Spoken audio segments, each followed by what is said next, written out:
Invocaciones iniciales. Saludo a esta realidad Sat, en la que todos los seres animados e inanimados se manifiestan como si tuvieran una existencia independiente. Permanecen durante unos instantes y desaparecen para siempre. Me inclino ante esta conciencia, Chit, que toma la triple forma de conocedor, conocimiento y conocido, desdoblándose como el que ve, la visión y lo visto, y transformándose en el actor, lo hecho y la acción. Rindo culto a esta felicidad absoluta, Ananda, que es la vida de todos los seres, cuya dichosa manifestación emana del que contempla la espuma de este océano de felicidad. Sat, Chit y Ananda son los tres aspectos esenciales de Brahman: la existencia, la conciencia y la felicidad absoluta.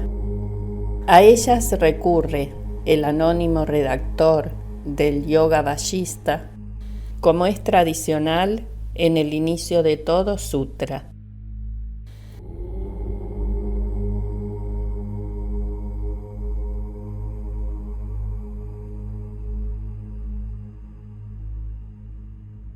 Libro 6, Nirvana Kanda, sobre la liberación. 73ª parte.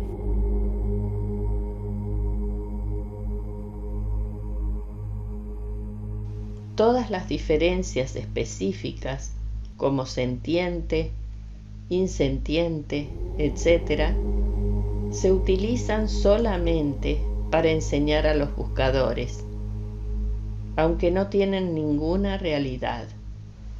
Sobre la causalidad y la creación. La idea de yo brota accidentalmente en Brahman.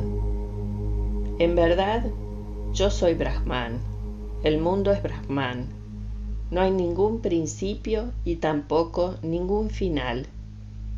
¿Qué razón hay, pues, para regocijarse o lamentarse?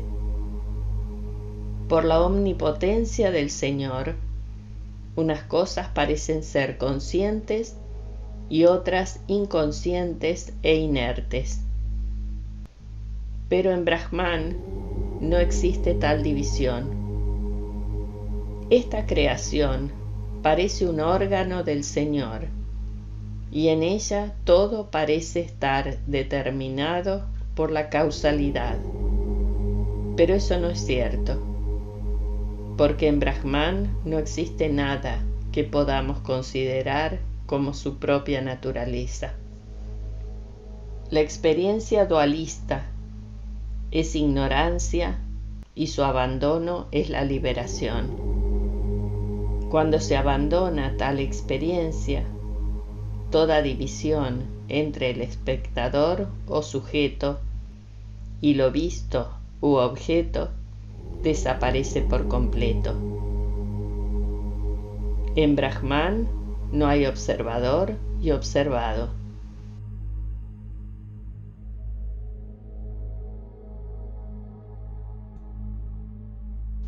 Lo que tomamos como creación solo es el movimiento de la conciencia.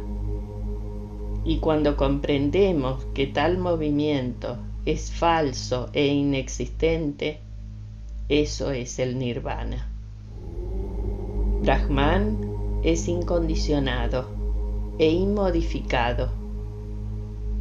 El universo entero es Brahman, sin ninguna división posible. La infinita conciencia está en todas partes, y por esa razón parece que va de un sitio a otro en un abrir y cerrar de ojos. Sea lo que fuere lo que estés haciendo, permanece siempre en el ser incondicionado. La esencia de la ignorancia es que desaparece cuando se la examina o inquiere. Si pudiera ser vista u observada, no sería ignorancia, sino conocimiento. Puesto que la ignorancia no existe, no hay división alguna en la conciencia. Solo Brahman existe como si fuera el mundo. El uno existe como si estuviera dividido, lo puro como si fuera impuro, lo lleno como si estuviera vacío, el movimiento como si fuera inerte y viceversa, lo inmodificado como si sufriera modificaciones múltiples, lo tranquilo como si estuviera agitado, la realidad como lo no existente, la conciencia como materia, el ser como los innumerables objetos, el no ser como si fuera ser, lo eterno como si fuera perecedero, lo inconocible como si pudiera ser conocido, lo evidente como si estuviera sumido en la oscuridad, y aunque es todo lo que existe, resulta muy difícil de ver.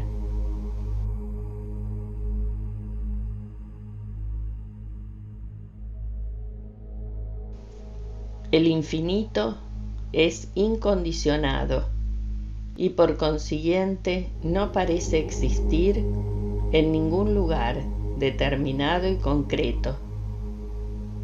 En él no hay división de agente, acción, instrumento y causa. Existe como todo lo que hay en todas partes y en todo momento. Es invisible a pesar de estar delante de nuestros ojos.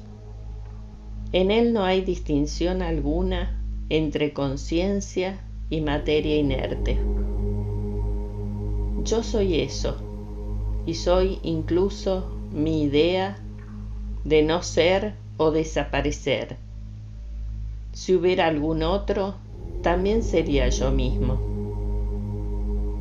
Todo este universo parece existir en la conciencia infinita, aunque tal apariencia o división no es posible en ella. Es como si la conciencia deseara verse a sí misma y se convirtiera ella misma en un espejo en el que se reflejara sin ninguna intención. De este modo, el ser se transforma en su propio reflejo inerte y la conciencia infinita se conoce como universo. Todas las sustancias o criaturas materiales surgen en ella, brillan en ella durante unos instantes y son absorbidas nuevamente en ella.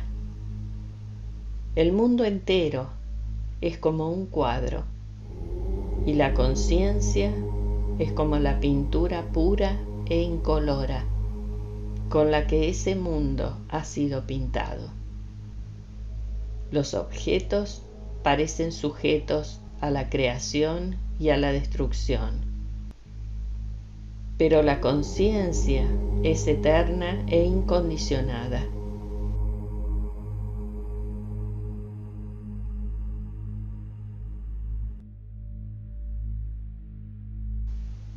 Aunque miles de mundos parecen surgir en esa conciencia, ella permanece inmóvil porque no tiene intención de crear nada en absoluto. Como un espejo permanece indiferente ante las imágenes que se reflejan en él. Esta conciencia infinita es la causa indeliberada y no voluntaria de la manifestación del mundo presente y del que vendrá.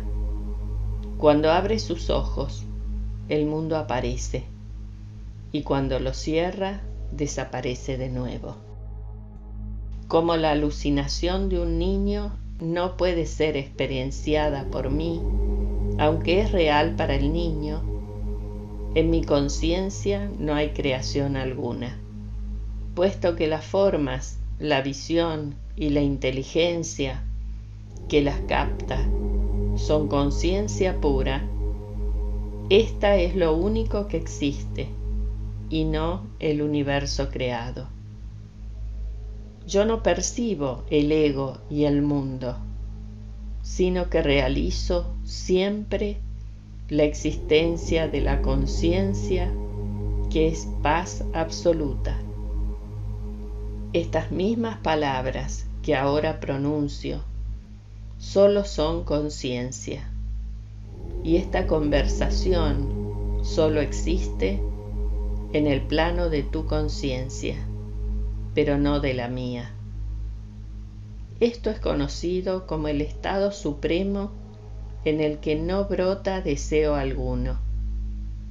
El sabio libre de deseos vive como si fuera un tronco de madera. En su interior y en el exterior experiencia el puro vacío.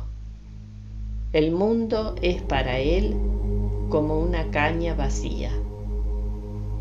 El que no está enamorado de este mundo y cuyo corazón se deleita en el ser cósmico, ha superado el océano del samsara y vive en paz.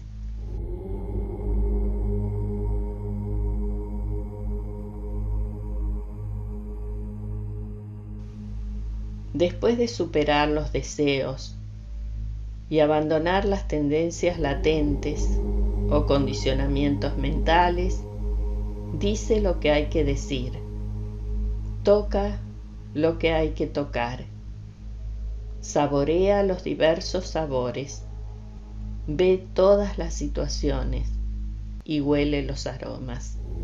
Nada más.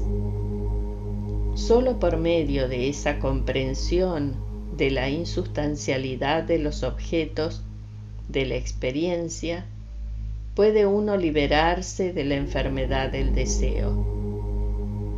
La aparición del deseo es sufrimiento y el cese del deseo, felicidad. Los goces del cielo y los tormentos del infierno no son nada comparado con esto. La mente es deseo y la cesación del deseo, moksha. Esta es la esencia de las escrituras. Si no podemos superar ese deseo con nuestro propio esfuerzo, es porque es demasiado poderoso y entonces no hay remedio alguno. Si no puedes superar tus deseos radicalmente, trata de hacerlo poco a poco. El caminante no debe desesperar cuando ve una ruta muy larga ante él, sino limitarse a dar el siguiente paso, siempre un paso más. El samsara o mundo objetivo solo es deseo, una extensión o proyección de los propios deseos. La liberación es el olvido de esos deseos. ¿Qué cree uno que va a encontrar estudiando las escrituras o escuchando las palabras de un maestro? No hay samadhi sin cesación completa del deseo.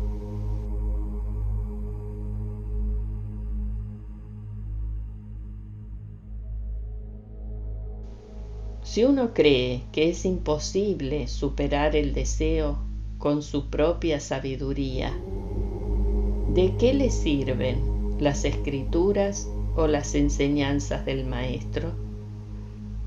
Cuando se ha contenido la inquietud provocada por el deseo, se alcanza la liberación con el mínimo esfuerzo. Por consiguiente, Cada cual debe esforzarse por todos los medios para superar el deseo, que es la semilla del nacimiento, la vejez y la muerte. Cuando aparece el deseo, surge la esclavitud, que cesa cuando cesa el deseo.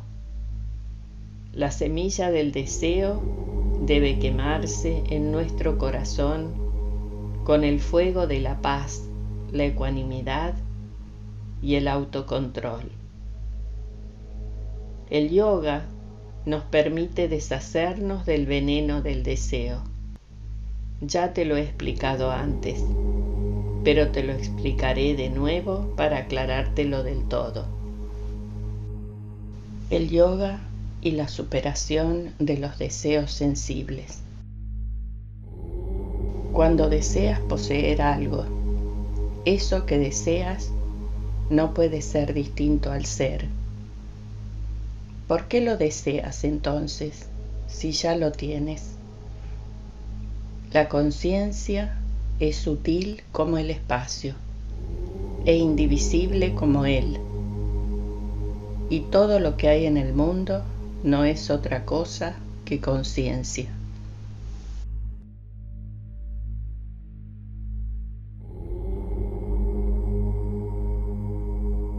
Continuará en el próximo video.